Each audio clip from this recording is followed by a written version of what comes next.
Good afternoon. Welcome back. Would you all do me a small favor? Yeah? Oh, thank you. Thank you. I know you just got settled. Would you all just stand up and find a new seat? Any seat but the one you're in.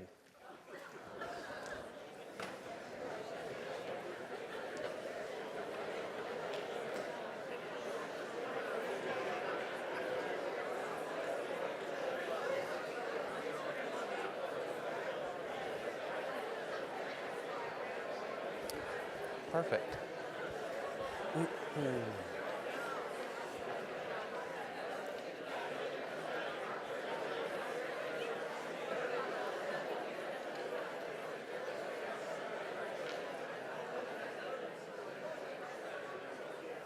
Oh, perfect.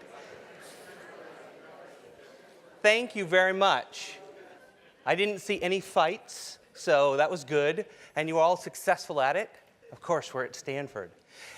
Now I'd like you to have a short conversation with someone nearby, maybe not the person you came with, or maybe it's them.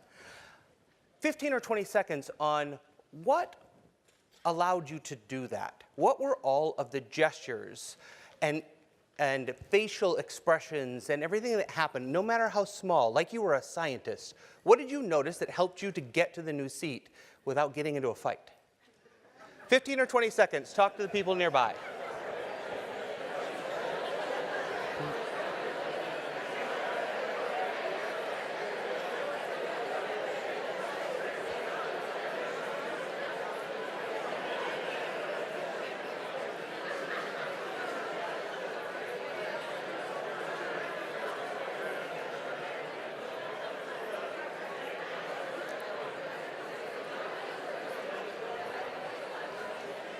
All right, great. Good. Give a little thank you to your discussion partner. Say thank you to your discussion partner. Great. So, you are all already experts at what I'm talking about today. So we're just a room full of experts. We're talking about power and the language of power. It's the secret language we all speak. Throughout that interaction, you didn't run into each other. You didn't fall over each other. You negotiated. Somebody had to decide who gives way and goes by and who doesn't.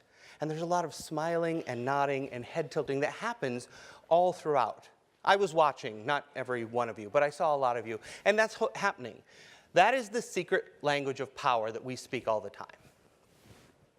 So, how many of you want power? Raise your hand nice and tall if you want power. Oh, yes.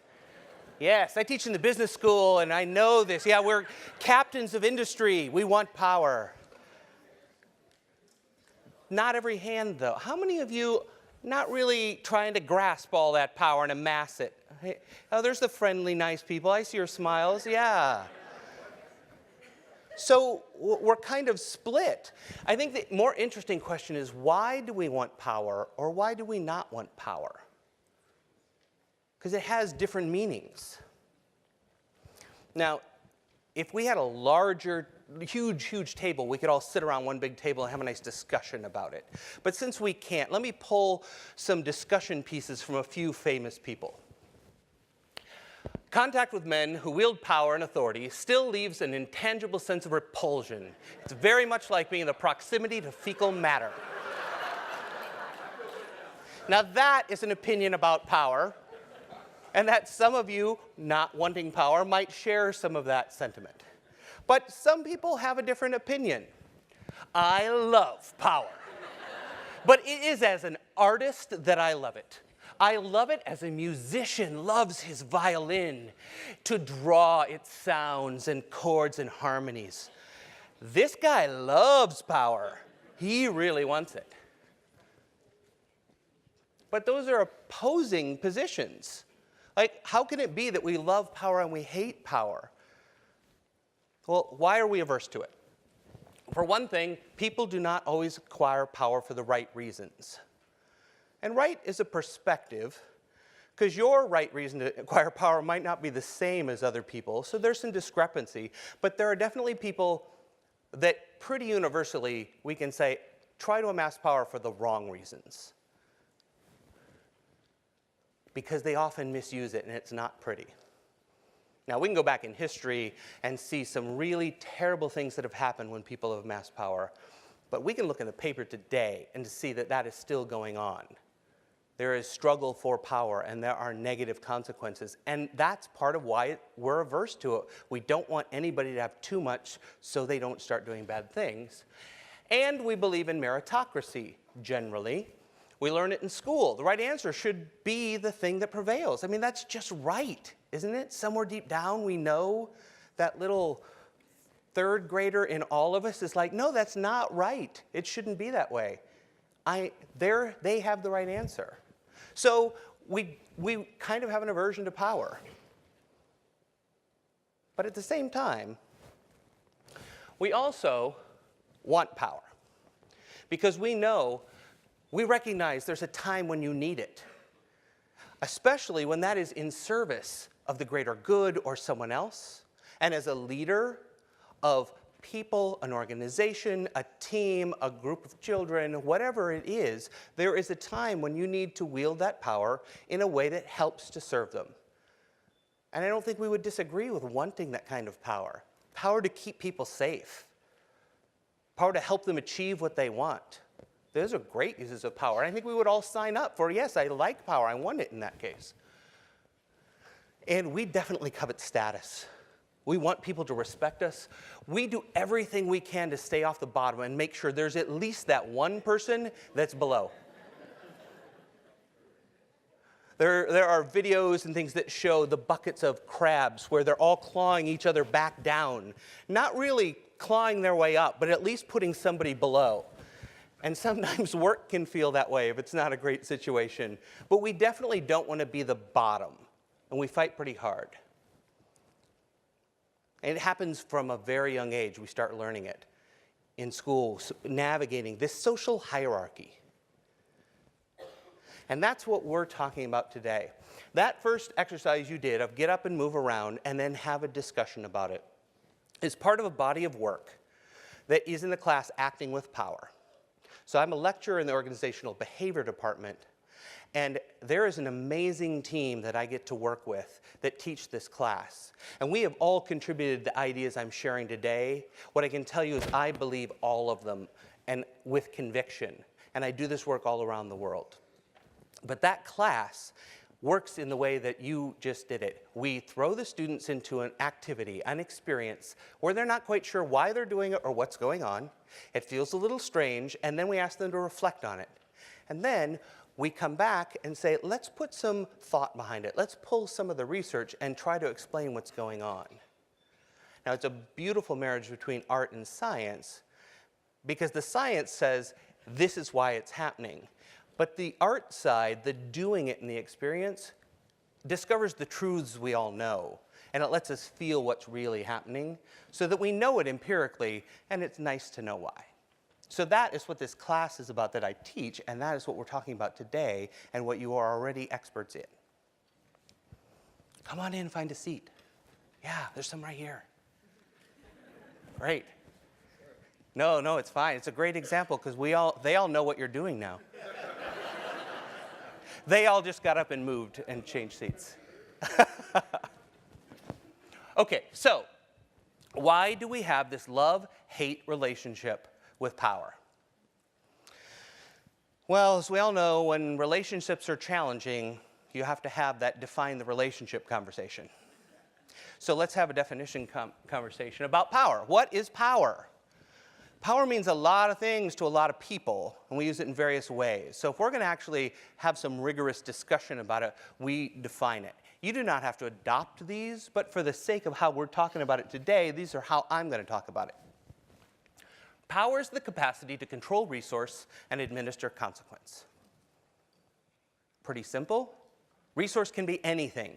It could be money, it could be time, it could be schedule, it could be responsibility, it could be friendship and social. You have power over someone when they depend on you for things that are important to them and in your control, or things that they cannot easily get other places. Parents control the candy. It is something that is important to the children and in the parents' control, and the children, up to a certain age, cannot get easily on their own. But there's a balancing equation, because children control the audible space in the house. It is something important to the parents and in the control of the children, and that they cannot easily get other places because they have to stay and tend to them. So there is a balance back and forth. It shows up in every relationship. Authority, on the other hand, sounds like power. It's similar. It's in the same playing field. Authority is a characteristic of a formal role. So, the right and responsibility to control, direct, and dominate others. Here's your title. You are the vice president in charge of this. You get to control that. We officially mandate that you do. It's part of your role. It's your formal title. It is a basis of power, but it may give you control over resources. You may have seen a person or two who had the title but didn't really control resources. They're ineffectual. People don't listen to them. So it's not just authority. Hopefully it's not too many of these people that are out there, but it does come up. But if that is not the only thing, if the title doesn't absolutely give you the control, there must be something else. And in social science, we call it status. The extent to which others hold you in high esteem. Are you respected? And that is the way you can control resource. It's a condition of a relationship, and it's a basis of power. But people on an equal team, one person can lead that team, and everyone will defer because they're the known expert. Maybe it's the best football player, or the person who knows math the best in the study group, and everyone will defer to them. They suggest that we run a play or that we study on this set of problems, and people will listen. They control the resource of what's happening. So, power can be derived by authority or from status. That seems pretty simple. So there's our definition of the relationships there. One of these is not very much in your control. It's hard to give yourself a promotion. If you can do it, I recommend it. Go ahead and do it now. But because you usually can't define it, you need help from other people. Status is the one that we can play with, and that's the one totally in our control. That's how we interoperate and relate to other people. So we can get power just by changing who we are, and that's kind of a hopeful story as far as I'm concerned. Now, when we talk about power, controlling resources, there's that love-hate thing that comes back in of who's controlling it and what are they using it for. So the goal of this work is to expand the authentic range in this equation of how you show up in your status with power, status, and authority, because it's about improving relationships, communicating better. And as a leader, and the students that we have coming through here, we want them to go out and be effective and to lead and build good relationships. Now, you can use all of these tools that we're going to talk about for evil. They're just tools. You can influence other people, you can amass power, and you can use it for good or evil. But our contention is that if you can successfully navigate conversations better, if you can build relationships, improve them in how you operate with people, that you can change the world, you can change organizations, and you can accomplish your leadership goals and change the way you coach and you mentor and you facilitate and you lead. And that is a worthy goal in understanding the nonverbal communication and social hierarchies. At the end of the day, it allows you to show up in the way that your stakeholders need you to, your audience. And your audience is the people below you in the organization, the people on the team that you're trying to bring along, the nonprofit that you work with and you're on a board. How can you help to influence them, build a bond, get respect, and move things forward for the goals that you have? Because if your intention is good, we want to help you move along that route. So power. I think this encapsulates the whole idea I was talking about. The day that the power of love overrules the love of power, the world will know peace. That's a little higher than we shoot in the class. But not too much higher, because change lives and change the world is in the motto. We really are about how can you, in your way as a leader, use love as the basis of leadership, which sounds a little funny, but at the end of the day, it's about people. And that is a nice principle to, love can take a lot of forms. Love can be just in service. And if you can be in service of people as a leader and use these tools in that way, it's a very powerful place to be. Okay, so this secret language we're talking about is universal. Can you tell which one is on top here? It's very clear. Does anybody think that this tiger leaning back is the one that's in control or in power? Right. Plain, 100%. Perfect. Good, good. Quiz. Next question on the quiz. It scales to any size. So it doesn't really matter what size you are. Same thing here. Who has the power? Now, I'm a dog person, so I like this one a little bit better. But this is what's going on. There is a whole language that is being spoken here, and I see this play out at the dog park all the time. There are books on wolf signaling that explain these things, and I will go and play with this because it works across species as well. And it doesn't matter if you're young or old. That puppy is clearly dominant. He's so fierce, or she is.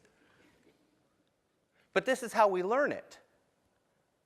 Because at a very young age, we start playing with these tools with our friends, with our parents. And we build these social skills. It's in the fabric of who we are and how we operate. This is how we communicate. And there's no intellectual study going on in this equation. This is just learning how do we respond to the world, and this is about relationships. The interesting thing is that this also governs our friendships. They're playing with status, who's on top and who isn't, but that's how you define a friendship. Friendships are the ones where you can play with this.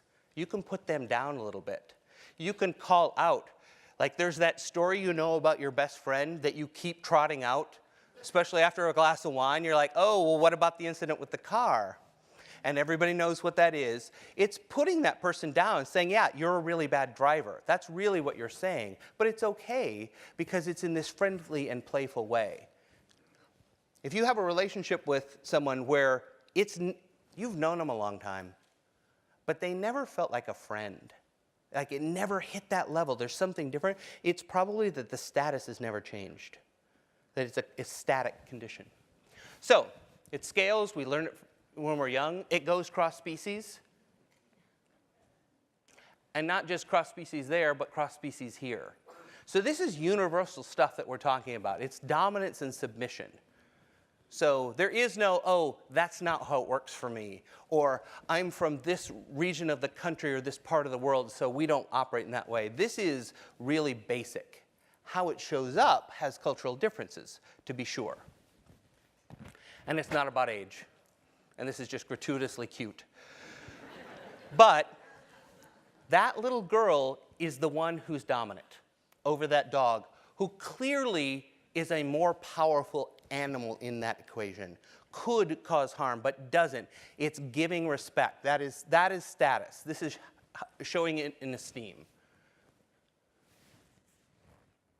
And it pretty much all comes down to who bites who.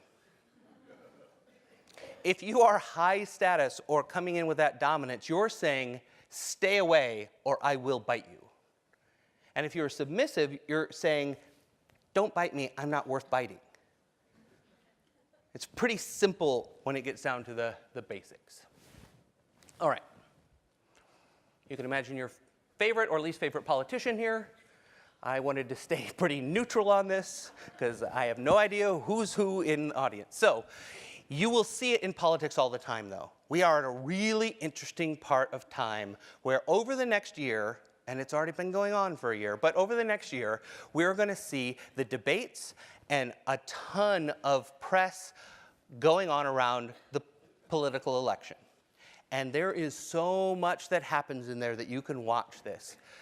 If somebody does the handshake wrong, adds the extra arm grab, doesn't do the handshake, or does a toast where they don't look at each other right, it's 24 hours on CNN.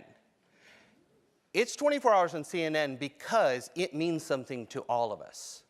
It's not up there not because we don't understand it. It's up there because we do understand it. It says something, and it says something very clear, and it's this language of power. So it's going on all the time. Okay.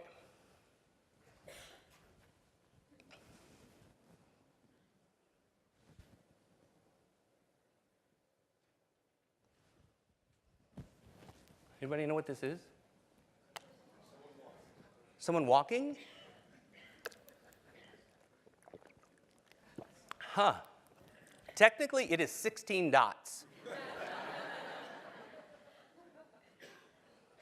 But the 16 dots do come from a person in a black suit with light bulbs on them that they record. In fact, this is the aggregate of 300 people doing that. 16 dots of information is a very, very small amount, but you all saw a person. I've never heard anything other than that, but I suppose there could be a dog upright, perhaps. But it's a person. You're really good at this because somewhere along the line, evolutionary biology said, you better be good at recognizing humans and taking stock of what they are, who they are they friend or foe?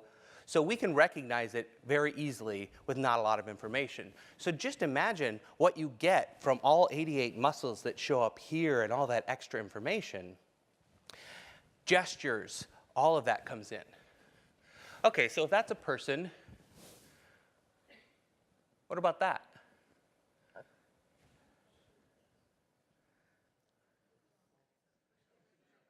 A soldier, what was that? A male? Oh, a man. Oh, okay, what about this? No one ever laughs at the man. Everyone laughs at the woman. I don't know what that is, but here they are together.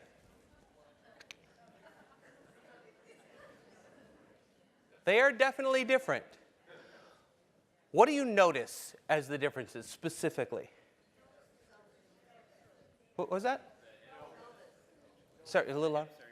The hips move on the one on the right, yeah? What else? The feet are closer together on this one? The knees are? What was that? Ah, the head moves less back and forth on this one. Oh, on that one. The shoulders and arms are more aggressive on this one. And the arms are moving more? Oh, and they're moving opposite.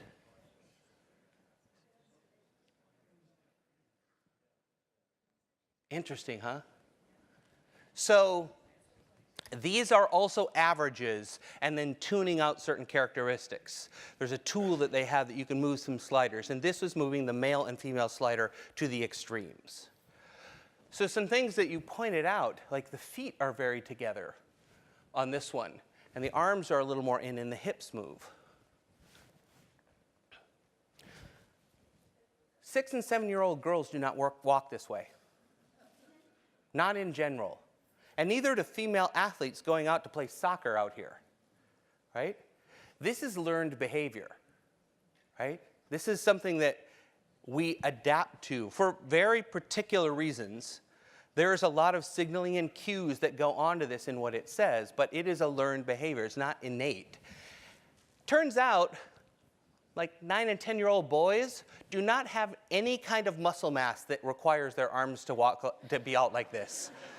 But that's when they start to move their arms. They're mimicking. So we are being trained to become what these are, this version of masculine and feminine from a very early age. I don't think there's anything intrinsically wrong with that, and there's definitely some biology reasons behind that. And you know, the muscles do fill out for some people, I guess. And In high heels, I think this comes up even a little bit more, but some other kinds of shoes, when you're out power walking, it doesn't happen as much. So it's something that we don't always do, but it is a certain piece of how we start to learn this language of power. What's the right thing for me to be and how I show up in a different context? And I'm not advocating that it should be any way one or the other. And there is clearly in this work a couple of things that are very deep holes that we can just go down into for a long time. This could all be about gender, and we've got some really good data about gender, but I want to keep it just a little bit up out of that particular one for now. I avoided politics, I think, rather nicely as well. So here's different. This is not male-female. What do you think of this one?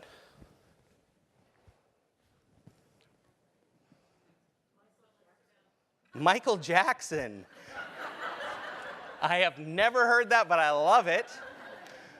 What else? I'm going to start that one again. Happy? Running. Power walker. Ah. Determined? With purpose. Okay, what about this one?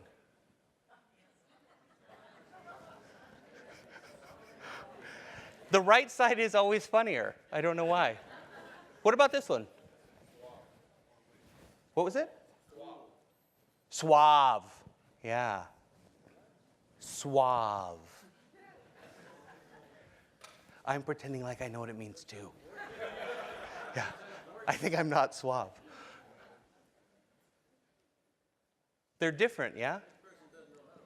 That one doesn't know how to walk. Yes, yeah. They are moving their knees a little like this. But that I think that is a function of the averaging, not any one individual. But that is true. So this one, the slider that gets moved is nervous and relaxed. So nervous has energy, so power walk I think lines up with that. They didn't have power walk on there, but they had nervous and energy. And then, as it turns out, you can rotate and watch from the side. Now, during this one, I dynamically am moving the sliders. I'll narrate it. This is normal. And then I slide to male. And then I slide to female. Yeah, longer try, you can see the hips that swing from the side as well. Interesting, huh? I have heard more than once that part of the reason of this and the angle is the high heels. Is that true? Yes? Yeah, that is true.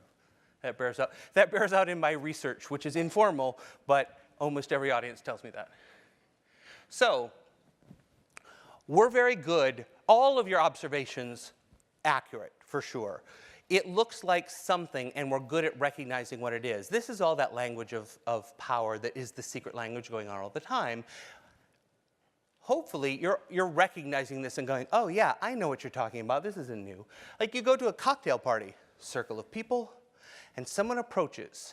And the circle usually does one of two things.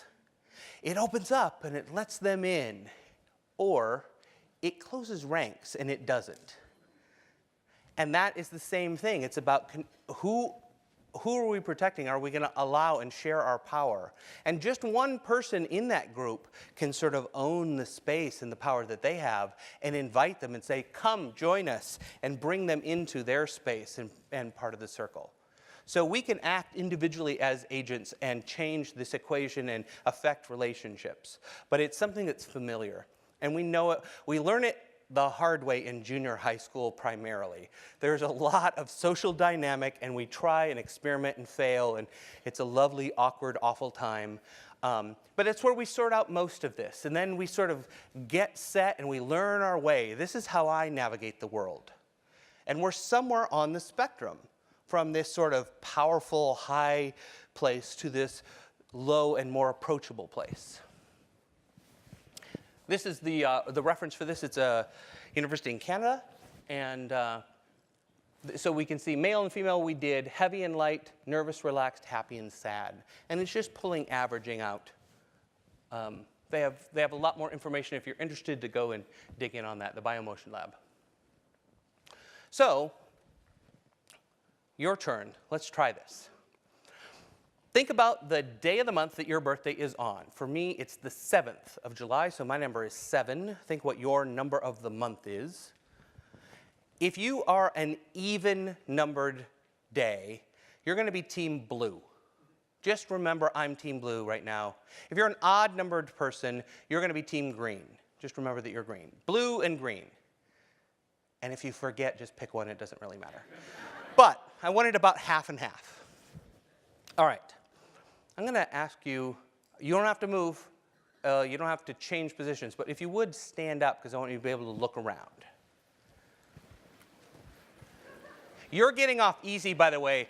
Our classes are a lot more active. I was trying to give you a nice soft re-entry into your schooling. So, all right. Team blue. I'm going to ask you to, I'll give you the whole thing and then we'll do it. So team blue, I'm going to ask you to look around. You're going to make eye contact with people for about 10 seconds. Team green, you'll be doing the same thing. But team blue, when you make eye contact with somebody, you're going to hold comfortable eye contact for about 10 seconds. And then I'll say switch, and then you'll find someone else, and you'll hold comfortable eye contact with them for about 10 seconds, and then you'll switch. You are not going to psychotically stalk someone or go after them or like climb across and try to, none of that. Just as I'm talking to you right now, it's comfortable for me to hold eye contact for this long. It's not terribly long, but it's a little long. Okay, that was team blue. Team green, you're going to also make eye contact, but as soon as you do, you're going to break it somehow, and then you're going to reacquire it, and then you're going to break it again and reacquire it as many times. Just break and release your eye contact. You can move your eyes, you can move your head, whatever you want, but like they're not going to be psychotic staring down. You're not going to be like, look and look away, and look away. It's not like playing around with this. It's just like look and break eye contact and then look, and then you're going to break it and look. And are they sort of checking, are they still looking at me? If you match with somebody, two blues together or two greens together, just stay with it. So you'll look and you'll meet somebody and, yep, it's us. And you know that moment of us, and then you start doing your behavior. And it's, okay, it's whatever it is. All right, you ready? Turn and look for somebody, 10 seconds. Hold that behavior. Look or look and look away. Great. Switch, someone new. They might be across the room.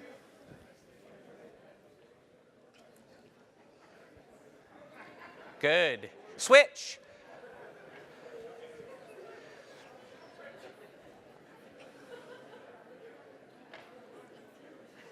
Okay, good. Look up here for a second. Great, nice.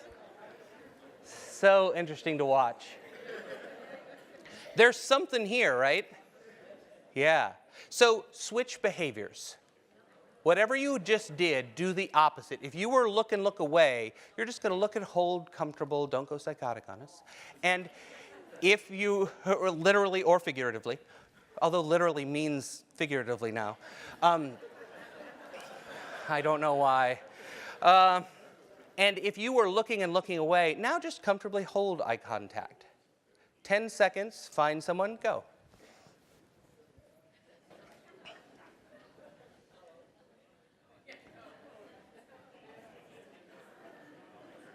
And switch.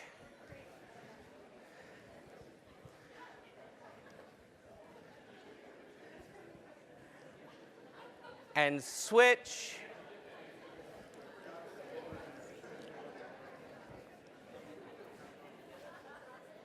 Okay, good, good.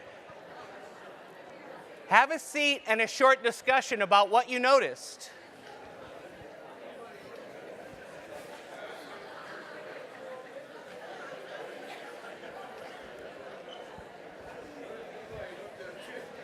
Huh?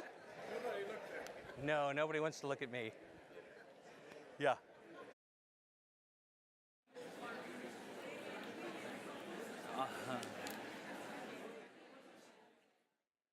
All right.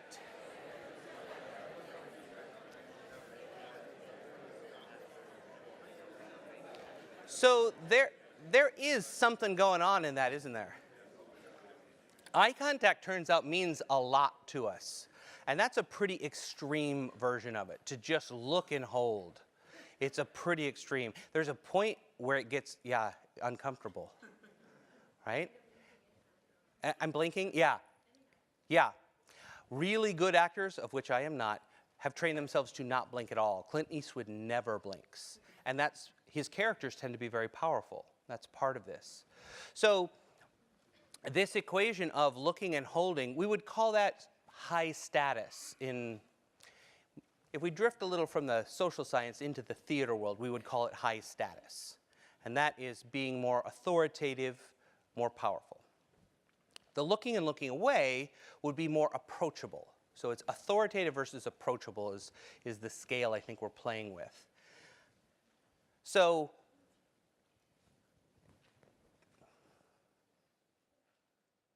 if there are a set of other behaviors that go with them, and did you notice what your body was doing when you had the eye behaviors? Did anybody see that? Any observations?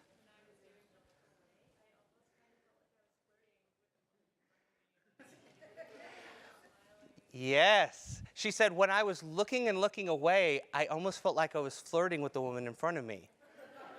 That is no coincidence. Flirting, this is another area that we're going to go lightly over, but it for sure shows up in the dating world of what flirting means. And looking and looking away can be just nervous, but it can also be something else. Right? And the fact that you're all laughing means you know how to read this. I told you were experts. So it's learning to navigate that. So for sure, it can feel like flirting or it can feel like nervousness. How we come across to each other. Did anybody start to come up with a little narrative or a little story about who that person was or what they were like just based on the eye contact? Anybody? Yeah? Yeah, it just happens. If someone shows up in a way with certain set of behaviors, after a while, you just start to ascribe that's the kind of person. As it turns out, and this is not great news for smart people like yourselves, it's not about what you say. It is about how you say it. And that seems unjust in a way, but it's true. And it does explain some of our political landscape. There are people who just say it in a way that people are attracted to. And there are people on both sides of all of the possible aisles that you could think of that it's true for. But it's why we do see people coming from Hollywood and actors that end up doing quite well because they are really good at this equation. So, okay. It is not what you say, it is how you say it. It's almost like I knew we were going there. I would like you to, from your seat, pick one of these two quotes and just read it out to the world, to me, either one. Go ahead and do that now, please.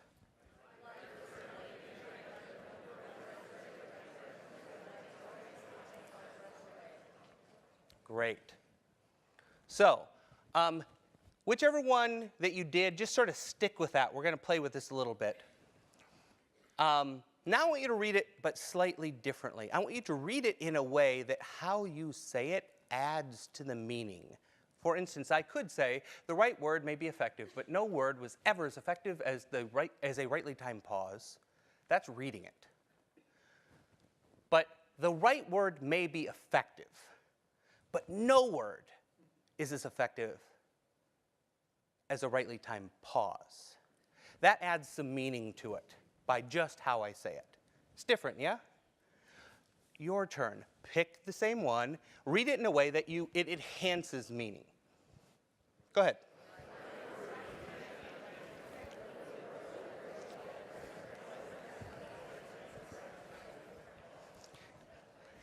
Nice. The music of that is different. Like from here, I can hear it all together, but it's much more interesting and nuanced. So lovely. You're great. Okay. This is either going to be the most fun or the worst part of this lecture. This is the last time I will ask it, but please rise. Again, I know. Our students do complain slightly sometimes about this, but then end up loving this part. So it's fun. I'm going to invite you to all just to go into the fun of this one. So I'm going to ask you to read these again, but I'm going to give you some archetypes that you're going to read them in. I will demo them first. I'm not going to ask you to do anything I won't do. You do not have to do it quite as big as me. I'm going to go for it to try to open things up for you. But you're going to read these 4 times as different characters. The first one is going to be as the rock star. You're physically bold and aggressive and energetic. Vocally, you're loud, you're intense, and you're musical. And your presence is legendary, iconic, narcissistic, and shocking. Read your quote as the rock star. Go!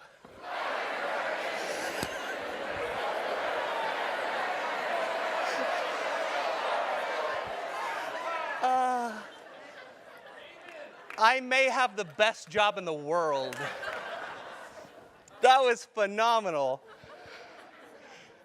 Wow. I am going to shame our MBA students with your enthusiasm and say, you've got to at least do as good as the alum did. All right, now, read your quote as the preschool teacher. You're physically light and flowing, exaggerated. You're vocally use long vowels. You're expressive. You're enunciated. You're soft. And you're sing-song. And your presence is friendly and nice and condescending. Preschool teacher, go.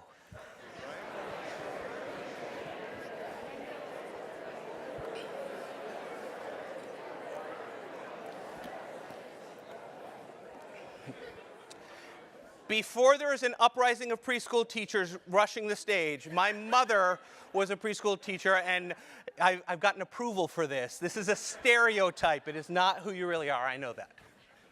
Okay. We don't want angry preschool teachers on stage. Okay. Now read it as royalty.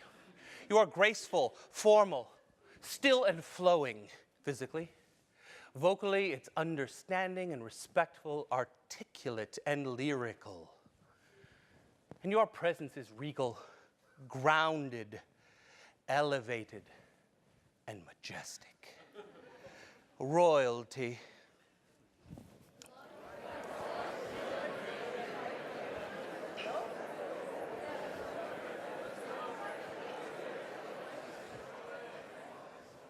Wow. Okay, last one. You are the motivational speaker. You physically are dramatic and precise. You are energetic and expansive. Vocally, you are positive, dynamic, emphasized, enthusiastic. You can do it. And your presence is connected and divine, messianic, and uplifting. Go. Yeah.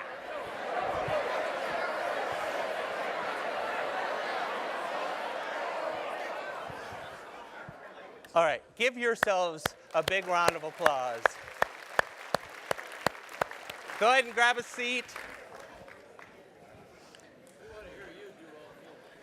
Well, I was doing all 4, wasn't I? We want to hear you do all 4. There's a request that he wants to hear all 4 of them.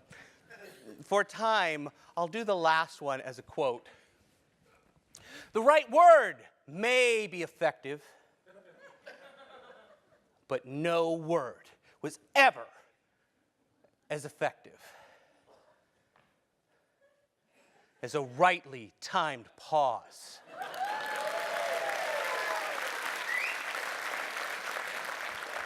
You can do it. Okay. DVDs are on sale in the lobby, and go to richmotivationalspeaker.com. Maybe I should. Wow. So we have a few more that we go through with the students.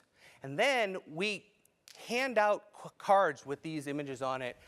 Half of them say a bigger version of you.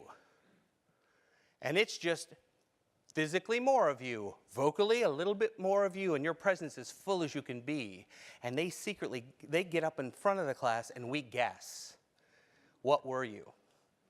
And if you are a bigger you and people say rock star, royalty, you're like, oh. And if you get up and you're rock star and people are like a bigger you, you're like, oh. In either case, they find out a lot about how do they show up to the world? What's their natural place? And we all have one of two of these that are a little more comfortable and one or two that are a little less comfortable. I went easy on you. We have one that has a fairy with like a little wand that's all loopy and circular that's fun. But I'll say that for next year. But it's about, can you align what one of these archetypes that's in you with whatever message you're trying to deliver? That's the real key. We're all of these, for sure. But if you're stuck in one and you can't get to the others, your choices are limited by your experience, how you were raised, all of those experiences, and how you navigate the world.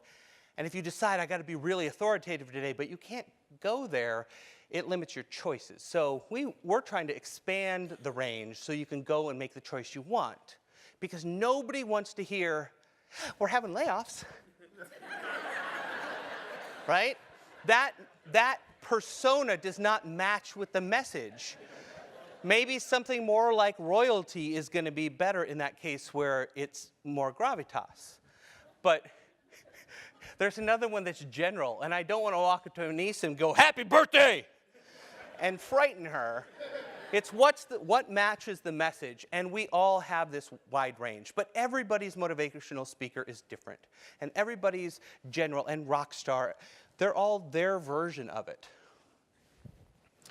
We're talking about acting now because this class is acting with power. And we've done some of the social science, but this is the acting part. And acting is not about pretending. It's a really common misconception. Acting is about finding the truth. When you see people on television that are bad actors or in movies that are bad actors, and you can tell, it's because they're pretending. The people that are really amazing actors are finding the truth. And we know from the Stanford Prison Experiment and other similar things that we've got all of it in us, including the bad stuff. And we know from everyday people who do amazing, heroic things that we've got the light in us too. It's just part of the human condition. Right circumstances, we'll all do anything. So given that, we can access anything. And a really amazing actor can play an evil, horrible person doing terrible things and then show up as like wonderful father or mother in the next one, and they'll both feel very truthful. So we're not talking about being inauthentic, about amassing power and being like, I'm being powerful now, right? This is powerful. This looks cartoonish, right? That's not really powerful. Really powerful is, can you be still and comfortable in a moment where you're having that pause that's so effective? That's much more powerful than the puffed up and all of that. So it's about finding that truth. And it's about being fully present and in the moment right now. So mindfulness and yoga are getting sort of popular in the business realm. It's for good reason. As a leader, you can show up and deliver that message with an authentic version of how you want to be with the right level of authoritativeness or approachability. Because you come in too high on authority and scare people away and they won't talk to you and you don't get the information you need. So maybe you need to move a little over on the more approachable side. But if you're always like this and you get people to do things by being nice and they want to do it for you, when it's that time, you have to stop doing that. You need to be able to go to that range as well. So you got to be fully present in the moment with people, and you have to move off of yourself and focus on them. So it ends up being not about you. It's about connecting with the other person and showing up in the way they need you to show up. to communicate and build those relationships. And it's also about listening and connecting. This is starting to sound good. Like, what if everybody that you interacted with was their authentic version of themselves, always in the moment? They were really fully present and they listened and connected. Like, I want to live in that world. That's a good set of stuff. And that's what acting can offer you. So am I saying go take an acting class? Yes. I am saying go take an acting class. It's a great place, or an improv class. That's where I kind of came up through improv. You can go and play with all of this stuff and experience it, and it's fun, and you'll learn something about yourself. Because it works outside in and inside out. If you change your body, it will change how you feel inside. There's a good TED Talk by Amy Cuddy about power poses. It's pretty popular. People seen that? Yeah? Yeah. Expand your body, and you will feel more powerful. Backstage, before I came on, I was back there doing this. I had some good music on. I have ultimate epic movie themes in Spotify, and I listen to that. Plug for Spotify, I guess. But I listen to that, and it makes me feel better. I listened to it all the way down as I was driving here today, and then expanding my body, because I wanted to show up in this way with enough energy to muster motivational speaker and rock star in front of you. But the same thing works the other way. When you're feeling something, it shows up in your body.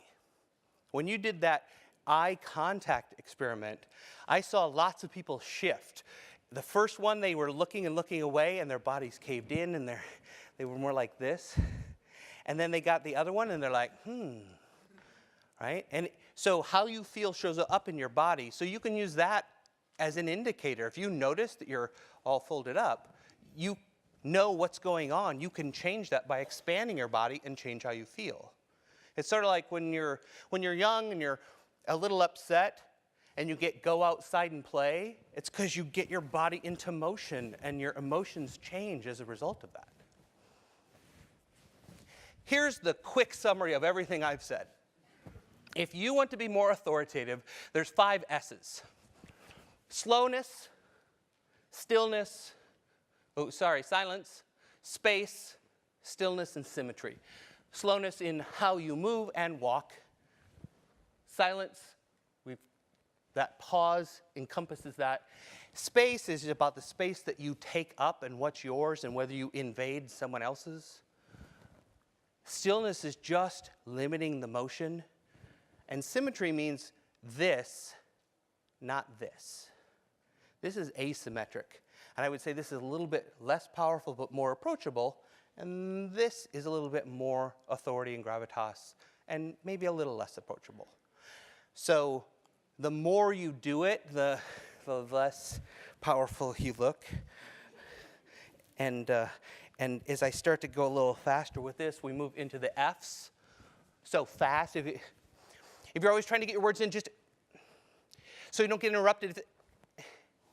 That getting your words out fast because you're afraid somebody will interrupt is a lower status place. You have to fight for it.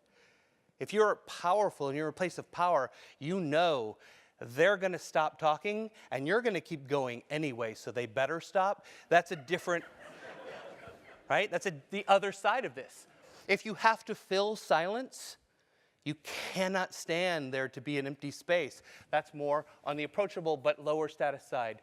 Giving space, if anyone can give me a word that starts with F that means giving space and getting out of the way, I would love it. But for now, that F is give space. Fidgeting, especially if you touch your face or just those little gestures or anything you do is a little more low status. And folded, that's sort of protective and any kind of folding. That's all lower status. So it's more approachable. It's people can and will walk up to you if you do these, and they will stay away if you do the others a little bit more. These work. Don't play recklessly late night on public transit or BART or things with these. Because people do react to this stuff, and if somebody is acting tough and a little crazy and you come on with that authoritative, it goes to confrontation. So, be a little careful. And and this is generally toward the end of the school year, there's a lot of questions about how should I use this in interviews? And it is not be authoritative, put on all these things and get on that motivational speaker and go in. That is not it. It is about being comfortable at playing with this stuff until it's in your toolkit and it comes out naturally, and then making the strategic choices of how you want to show up. And the baseline rule that I generally say for interviews for them is match and go just below. You're worth talking to, but not threatening. And that's a pretty good thing. If you just want to connect with somebody, just sort of copy them physically and vocally. And you'll come in at a pretty even level. Forfeit space. Winner. Yeah. Thank you. Yay. I learned something too. Okay. I'm going to close with this. This is my niece, Danielle. She is super fierce. I love her. This is her first day body surfing, and she is not going to let go of that board. She ends up being a little bit more on the authoritative side. She takes after my sister, who's 2 years older, and I know this really well. I see it happening, and when I was young, I saw my sister as bossy. And I know that's not the best word anymore. What I see now is leadership skills in my niece. And she's good at it, and I help encourage it. The problem is Brady. And he's the same age younger than me and my sister. And this is him trying really hard, that finger outstretched and taking up, it's invading her space, desperately trying to assert his authority. But can you see on his face that it's not really there? He knows it's coming, and so does she, because look at that expression. I can't tell you the muscles that do it, but I know the expression is she is about to take that away from him, and I watched it happen because I took this picture. He tries, but he is on the more approachable side of the world, kind of like his uncle. One of the things that comes up in this work a lot is people say, should I be more authoritative or more approachable? And they tend to think high power, and that's the way to go, what we want. But he's not wrong. Brady is just fine. And so are you if you're on the approachable side, and so am I. It's not that there's a right or a wrong. We want the most range, and you have found your place, your comfort zone, and that is a great place to be. And if you can stretch and find a few more places that you could go one way or the other, it might help you navigate a few relationships. But everybody is okay on this, especially Brady. So.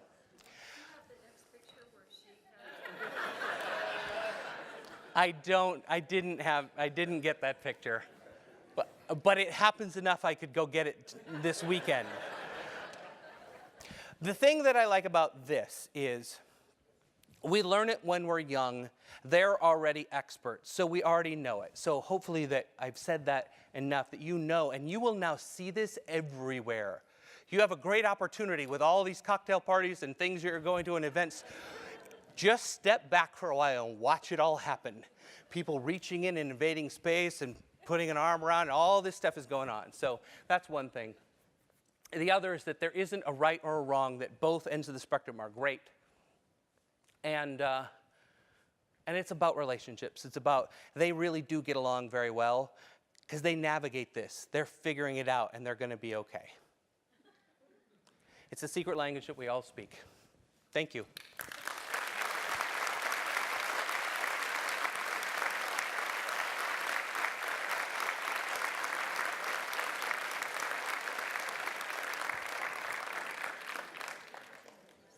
Do we have? Okay, good. So we do have a couple minutes. If you have any questions, we have some mics. You can come on up. We're going a little into overtime. Can you show them one slide with the grid that I warmed? Yes, I can. Yes, I can. I'd like to ask you, what we're talking about is body language, and Yes. there are people who feel body language is more effective. I mean, 50, 60. I have one scientist friend who says 70%. What about all of the communications that's going on without the bodies? The texting, you don't pick up any of the meanings, the feelings, Yes. this. Yeah. Okay. So with online email, texting, that kind of communication and chat, yeah, there's no body language involved. We've tried. I think it's why we have emoticons. Right? It's trying to insert, because we're desperate for that other information to come in.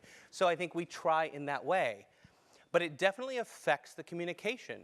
And we see, I mean, if you've been online at all, it's just a lot of arguing and positional stuff.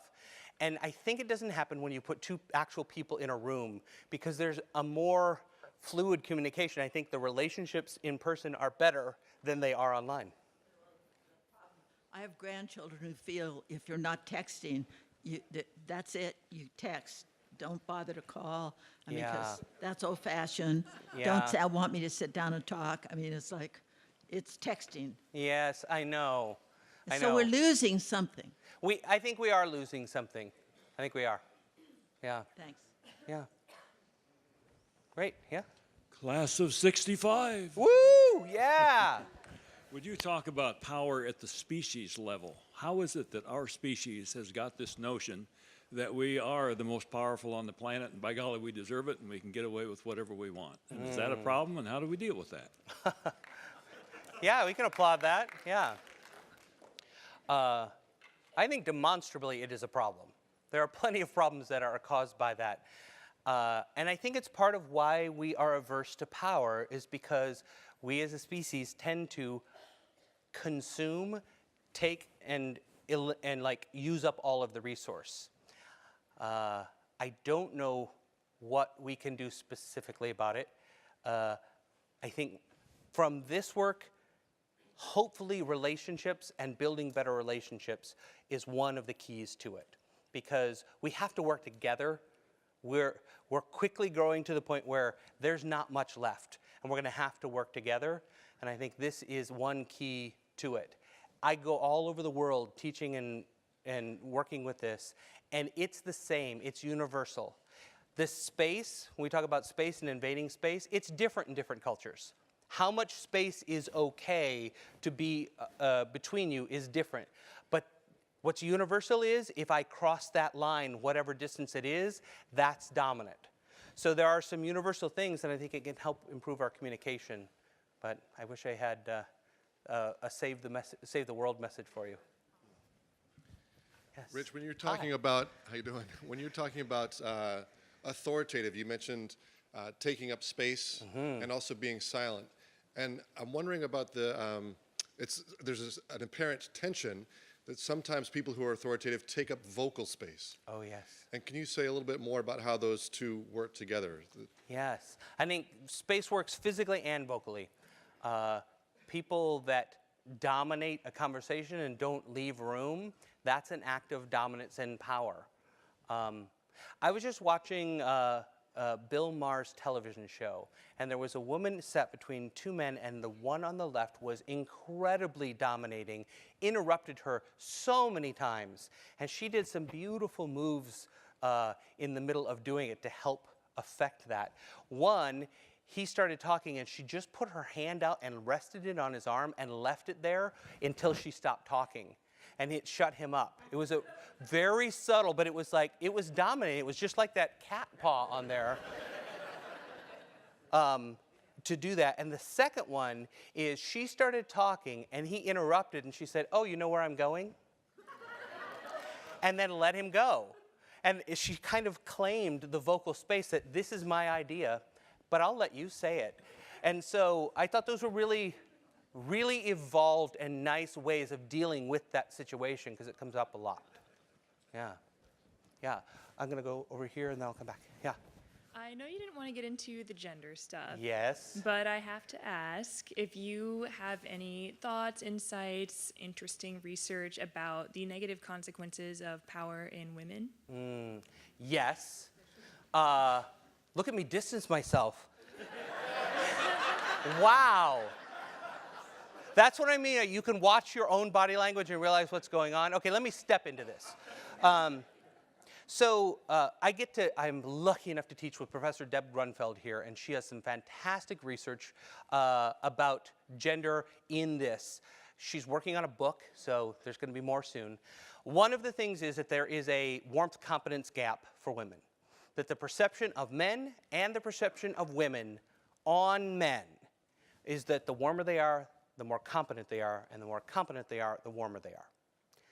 The perception of both men and women on women is that the more warm they are, the less competent, and the more competent, the less warm. And that is not a great piece of data that we have, but it is a true piece of data. It's observational and not prescriptive. But, and I think this is not news to the women in the room. Like, have you experienced this? Yeah. So, what can we do about it? Society has to change for that gap to close. But with this, having the widest authentic range and being able to be fluid across it and make choices, I think is the best way of doing it. It turns out it's the best thing for men as well. But that is the most effective, is to be dynamic in that. The trap that that came up sort of in the 80s and 90s was thinking you have to make a choice. And it's like, well, I'm going to make my career path and I'm going to be competent and I don't care what they think. And that is, it's a valid choice, and you can go with that, but I think it doesn't have to be so one end or the other. So that's a piece of it, one of the ones we have most data on. Yeah, you're welcome. Okay, great. Okay, so I'm taking that it's good to be fluid and to be able to move in different spectrums. But if we find ourselves, let's say, at low status, low warmth, weak and repellent, is there a I'm okay, you okay, is that okay?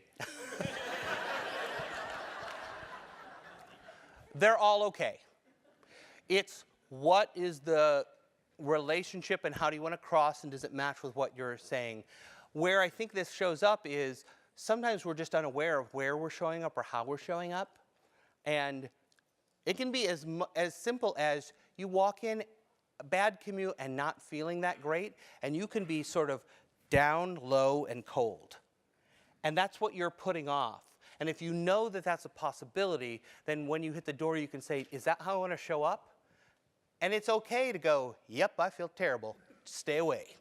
And go ahead and do that. But you can also stop at the door and go, okay, it's an important meeting.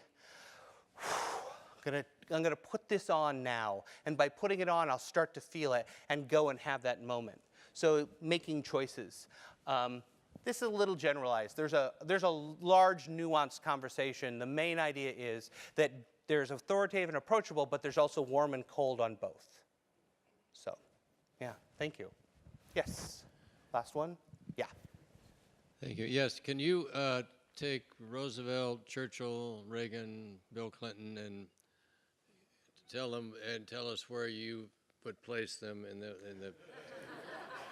That is a great question, and actually that is what we do with this in our classes. We get from the students who's in these quadrants and go through them, and those names frequently come up. Oprah comes up in that top one as well, often. So I would be guessing on a few of those because I'm an organizational behavior lecturer and not a history one. So I don't know the depth of them, but powerful leaders tend to be on the higher side, and then they vary from warm to cold. I would say Bill Clinton is on the warm side. And Vladimir Putin is on the colder side. So there is a range. Both leaders, both powerful, both got things done. So that is another piece of this is, again, neither one is right. You can be a leader and be authoritative and cold, and you can be a leader and be more warm, and they both work. So.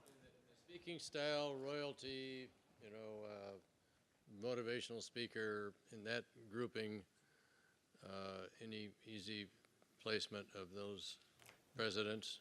Generally high status, and I would say varied on warmth. Churchill's a little before me, but the images and things that I have seen seems a little cold. Seems a little on the cooler side and more stoic. So. It might be more royalty, yeah. Yeah. Great. Thank you. Thank you, Emily.